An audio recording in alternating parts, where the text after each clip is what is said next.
welcome. This is the second in our 2023 series of interviews for the massive open online course Europe Without Borders, produced by the University of Hong Kong. And I am very privileged, honored to be in Berlin with one of the leading scholars of German and European constitutionalism, can I say? Professor Alexander Thiele. Professor Thiele is a professor for public law, especially constitutional and European law at the Faculty of Law of the BSP Business and Law School here in Berlin. And I find your position description even more interesting in German, because in German you are a Professor für Staatstheorie und öffentliches Recht, insbesondere Staats- und Europarecht. So in the German position description, you are a theorist of a state and of the state. And the question I have to you to open our conversation about the European Union is the European Union a state? Well, first of all, thank you very much that you have invited me to be part of this interesting format. I'm very happy to be now even seen in Hong Kong, which makes me very proud, to be honest. And we're sitting here, of course, in Berlin, next to the Brandenburg Gate, one of the most renowned public spaces in Berlin, on a fantastic sunny day. And so I'm very honored, Stefan, to be here with you to talk about the European Union. And in my opinion, the European Union is not yet a state, and I don't think that it actually should ever become a state. It's a unique political order. As legal scholars, we usually speak of something being sui generis, yes. Something different, something third, something unknown. It's not yet a state because it has no constitutional autonomy. It has no constitution, in my perspective. It has treaties, but the member states remain the masters of the treaties, as we call them. They are the ones that determine what is actually put into these treaties, and no amendment is possible against the will of any of the member states. So I believe that the European Union is not a state. It's a unique political order, an important political order, sure, a very prominent political order when you live in one of these member states, but it's not yet a state. Only the member states are classical states. You have just finished writing a book about defekte Visionen von Europa, so we can say faulty visions of Europe. Of Europe. So what you just said is not necessarily in line with what the Prime Minister of Germany, Olaf Scholz, believes Europe ought to become, or what the German President Emmanuel Macron believes about the EU. Sorry, the French President Emmanuel Macron believes the EU should become. Would you mind introducing our students very briefly to these visions and why you find them faulty? Yes, I'm very happy to do so, actually, because there has been an ongoing discussion, of course, a debate on finality, to be quite honest. What should become of the European Union? What way to go with the European Union? And the only thing that is sort of commonly agreed upon is it can't stay as it is. But it has to change. It has to move on.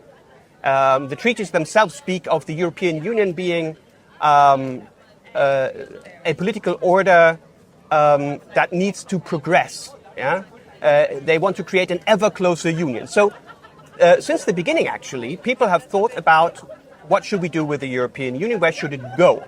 But at the beginning of the integrational process, this question of the final goal of the European integration was sort of set aside because everybody agreed upon the basic elements that we needed to do. That was, of course, coming together economically, building a common market, and so on. And that took quite a long time, say till the beginning or the mid of the 90s, I would say, probably.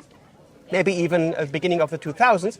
But then sort of we realized now, okay, what to do next? Because we have a common market now. So where to go now? So in the year 2000, actually, the then German foreign minister held a speech at the Humboldt University, just a few meters from here, actually, just down the street. Yes. Joschka Fischer, he was called. And the speech was called From Union to Federal State. And you can see where he wanted to go, obviously. He wanted to create a federal state of some sort. And I looked at this speech just recently when I thought about writing this book and said, okay, what were his thoughts? And what I realized was that he was speaking about a federal state, but never answered the question why he actually wanted to found one. Why should the European Union become a federal state? What's better if and as far as the European Union is a federal state? And then I looked at quite a few other visions. Macron, you mentioned, yes. where he talks about sovereignty of the European Union.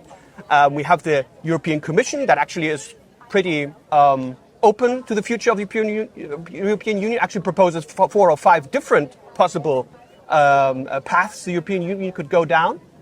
And I realized that all these visions actually lack the fundamental question, or the answer to the fundamental question rather, why? Why do we actually have to change anything? And I believe that the reason for this is that the European Union was founded as a union of law. That's what we always talk about in German constitution or in European law lectures. Rechtsgemeinschaft, the community of law. And at the same time, that somehow implemented that the European Union is not a political union. Yes. But they wanted to sort of get rid of the political.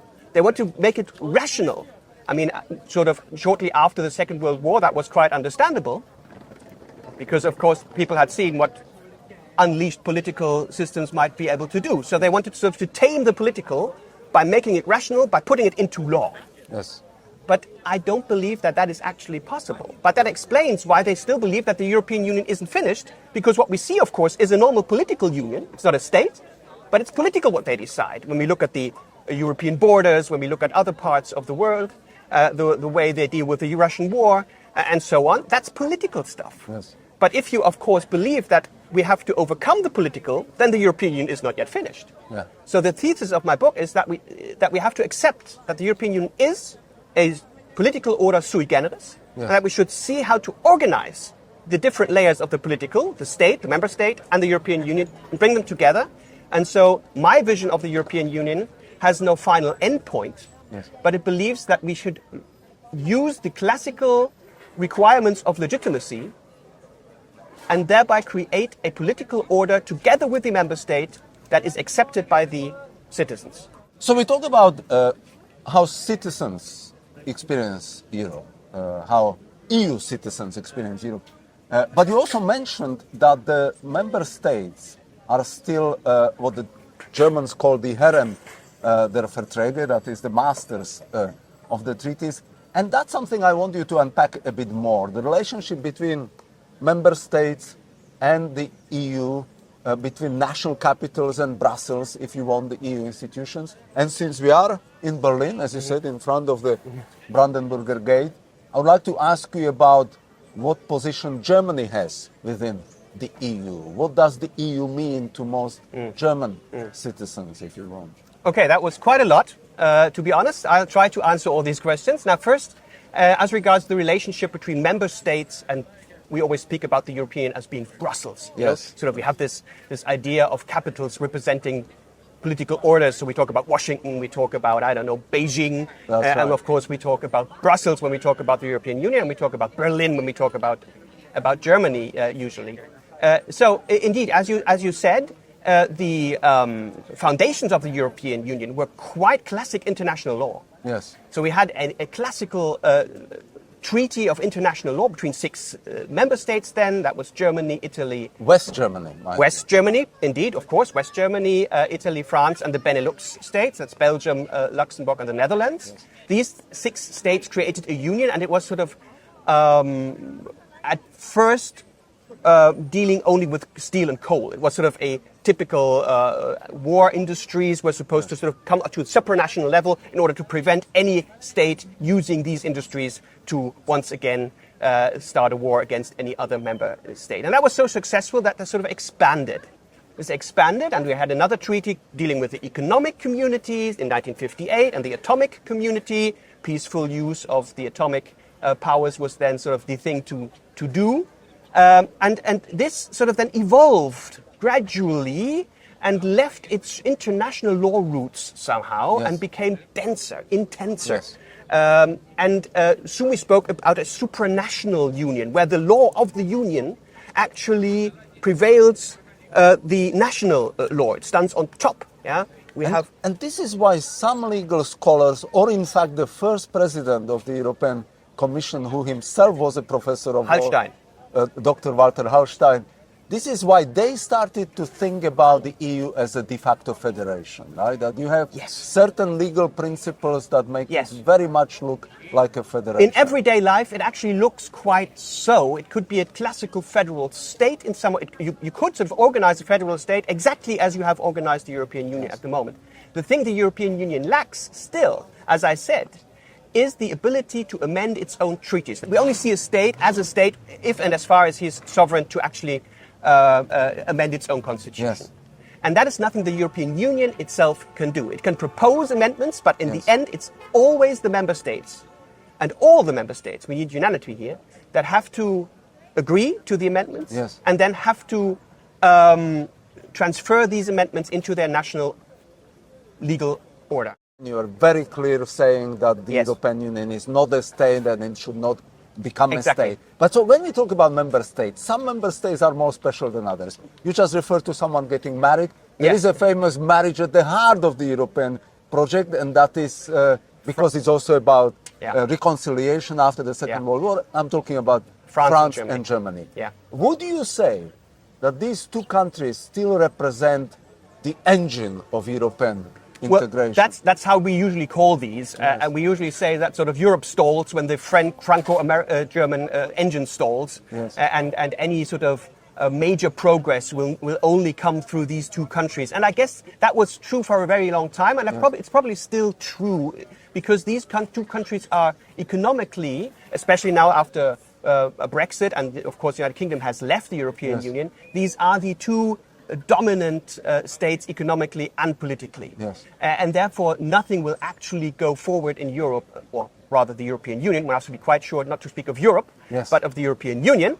Nothing will go forward within the European Union against these states. And therefore the relationship between these two states is always looked upon very closely. How do Mr. Scholz, the Chancellor, the German Chancellor, and Mr. Macron get on? Now, we all know, or maybe you don't, but I can tell you that Mrs. Merkel, the predecessor of Mr. Scholz, very prominent German Chancellorette, I don't know, do you actually say Chancellorette? I don't know. Just say Chancellor. Chancellor, I don't know. She actually had a very, very good relationship with Macron. And actually she was apparently almost in tears when they finally sort of split up after this long period where they worked together. And Scholz, the new chancellor, is generally sort of emotionally a little more laid back. He's typical Hamburg guy. We talk about, from the north of Germany, we talk about Hamburg guys as being very sort of reluctant when it comes to emotions, very coldish guys. Fantastic humor, though, one has to admit. But interestingly enough, Mrs. Merkel, of course, also was born in Hamburg, but then she went over to East Germany and then grew up in East Germany, which completely probably changed her character. So they were very different characters. What I'm trying to say is that the relationship between Scholz and Macron at the moment is not all that good, people say. It's a little tense, and that also immediately sort of has consequences when it comes to the development of the European Union, simply because they are bothered with other stuff than sort of trying to come up with new ideas for Europe together. Another kind of truism about France and Germany is that France uses Europe to conceal its weakness, while Germany tries to hide its strength behind Europe. Would you say that is still accurate? Well, it's difficult to say. I'm pretty sure that it was sort of the main idea, of course, integrating the new West German state into the European community. The whole idea behind that, of course, was to tame the German monster, so to say. And in France, it was sort of, indeed, some would say, a necessary integration into the European Union in order to come up again after the Second World War, where it was sort of economically more or less at the bottom of where it could be in France. Is that still the same? I'm not sure whether that is still true. A lot of people would probably agree, yes. But France, of course, has changed. Germany has changed. But what is still true is that we look at the European Union differently. And the most European thinking politicians in Germany believe, indeed, that the European Union should become a state. And not a single French politician would ever be able or willing to give up the French nation. Yes, yes. That's something. So when Macron talks about sovereignty, he always means of a sovereign Europe with a strong France within it. That's right. That's right. So, Whereas so it Germany would be a French Europe. It would be a French Europe. A French Europe, at least a Europe that includes the French nation, the French state, and so on. Whereas German politicians, especially of course Joschka Fischer, as I mentioned, the former foreign minister, but also today the leading parties would probably tend to be willing sort of to give up full sovereignty and transfer it onto the European Union. Though I have to say that may again have changed now, considering not only Corona, but also considering the new situation with the war against Ukraine that Russia is fighting at the moment. So we have actually sort of seen a somewhat reviving of the idea of the state in the last few years. And national sovereignty. But then again, and that's a good place to discuss it, Germany is quite unique, right? Because Germany was not a truly sovereign state. West Germany, as we established, that was one of the founding members of the European Union, was basically controlled by the winning powers of the Second World War. The city of Berlin was divided, Germany was divided, Europe was divided. The dividing line was just behind there. We're in East Germany now. We're in former East Germany now, which there was nothing here, so to say. And you can see it has developed quite nicely. But you mentioned the war in Ukraine. And that is the last area I want to cover with you briefly. How much the Russian aggression against Ukraine is going to change Europe? My feeling is, even in relation to France and Germany, and the question of power, I don't know whether we can still say that Germany is somehow stronger than France, which that truism implies. Because when you think of hard power, if you think of military capabilities, France is a superpower. It has nuclear weapons. While Germany continues to be very uneasy about deployment, the possibility of deploying hard power. And that is reflected also in relation to Russia, to Ukraine.